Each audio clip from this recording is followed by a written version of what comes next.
Click the bell icon to get latest videos from Ekeeda. Hello students, we have seen in the previous section what is Venturi meter and as well as orifice meter. We have also solved few problems related to Venturi and orifice meter. These flow measuring devices are used to calculate the flow of the fluid. Now a pitot tube is a small tube which is inserted into a pipe to calculate the velocity of the flow through that section. So let us see how a pitot tube is constructed and its uses in real life engineering.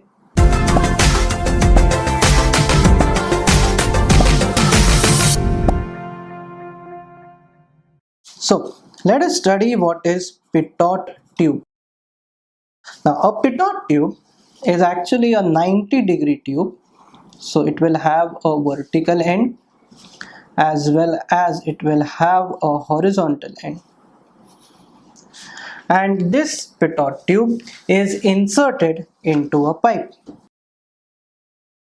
So supposingly we have a pipe over here and this is the pitot tube which is inserted. So over here this is the entire fluid which is flowing. The concept of pitot tube is it converts the kinetic energy head into pressure energy head. So over here once we insert this pitot tube, this height over here becomes a static head and this height till which the water or the fluid rises becomes the dynamic head. Total of static head plus dynamic head, that is H plus H, gives stagnation head.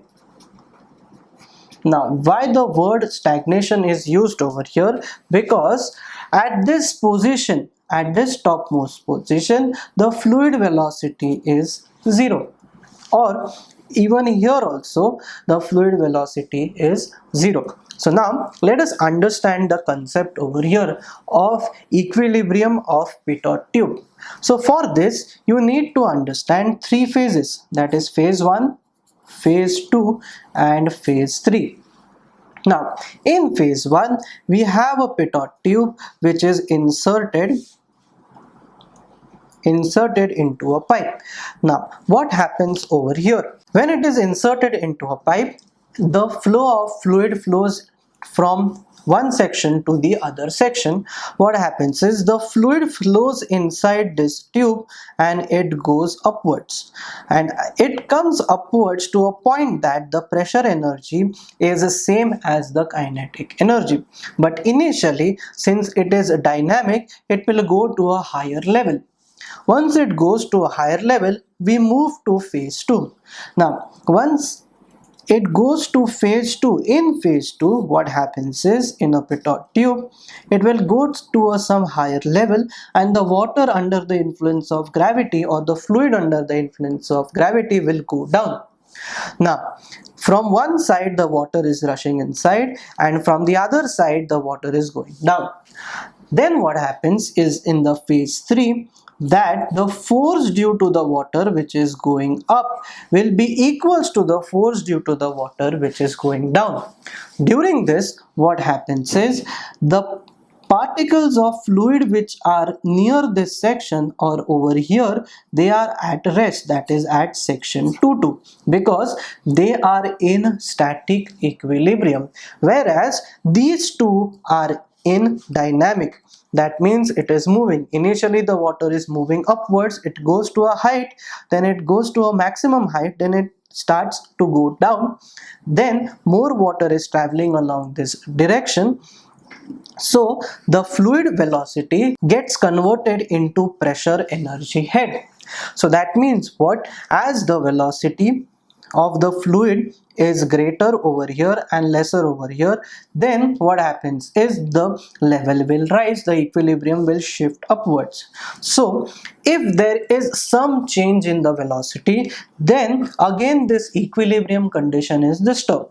When this equilibrium system is disturbed, the fluid will go up in the pitot tube, it will go to a maximum level, then the weight of the fluid will put it downwards. When these two parts are in equilibrium, then only we can say that we have calculated the velocity. Hence over here this is the static head. Why it is called as the static head? Because it is always remaining at constant velocity, and this will be called as the dynamic head. As the velocity changes, the height in the tube changes according to that. So let us understand this part over here.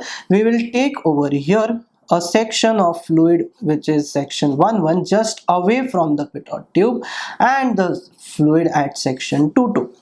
Now to calculate the fluid at velocity of fluid at section 1 we'll apply Bernoulli's principle. P1 upon rho g plus V1 square by 2g plus Z1 is equals to P2 by rho g plus V2 square by 2g plus Z2. We have applied a Bernoulli's equation. Here the head loss is equals to 0 because we are assuming this liquid as an ideal fluid, not as a real fluid. So now in this part we have taken two sections. One section is just outside the pitot tube and the other section is just inside the pitot tube. Now let us understand this entire part. So one section which is inside the pitot tube has a net velocity at 0 because the fluid which goes inside the pitot tube goes to a level, then comes down. The incoming fluid which is coming inside will have a force which will be equals to the weight of the fluid which is rising in the pitot tube. So once the weight over here rises, this means what happens over here, the fluid in this entire pitot tube is at stagnation or it is at rest. So we have taken over here two things, that is the velocity at section 2 is 0, as well as they are at the same level, that is Z1 is equals to Z2 and V2 is equals to 0. So the pressure P1 over here upon rho g will give us what is this entire part, that is the static head. Static head is this entire part. This is the dynamic head. Total head is called as the stagnation head.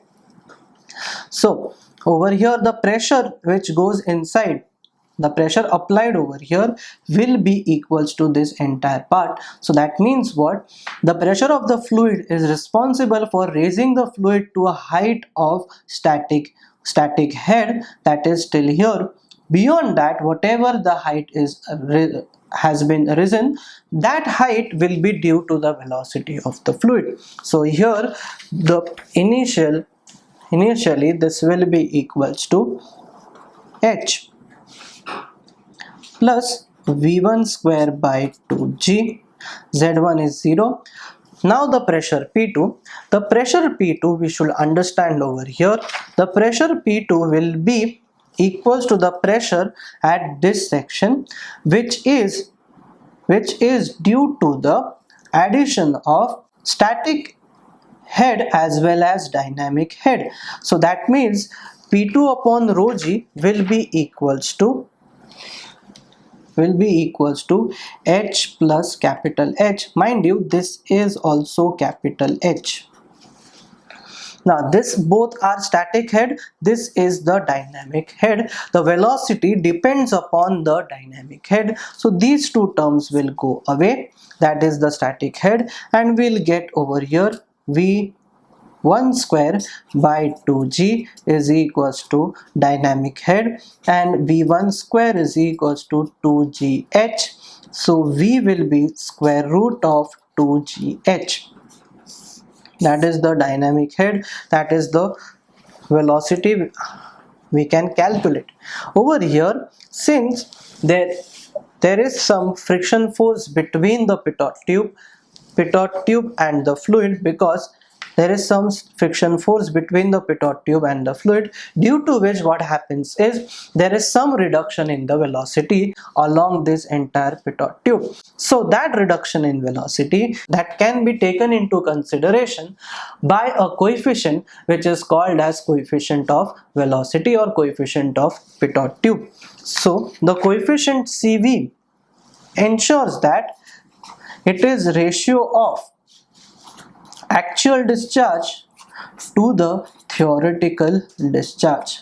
Now we know that the theoretical discharge over here will be equals to V1 is equals to square root of 2gh, that is h is the dynamic head. So the actual discharge, actual velocity, we can say over here v actual velocity will be given as cv into square root of 2gh, which where h is the dynamic head.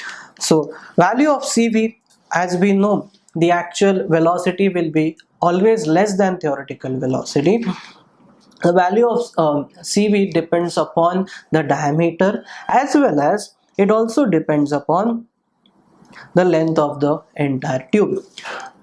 Again, one of the most important thing we have to consider over here, there is no surface tension in this entire tube, that is the capillary action due to this tube is negligible, because the diameter of the tube is very large to have capillary action. That means for capillary action to act, we know the formula, that is the height in the capillary is 2t cos theta upon r rho into g. Here the radius is so large that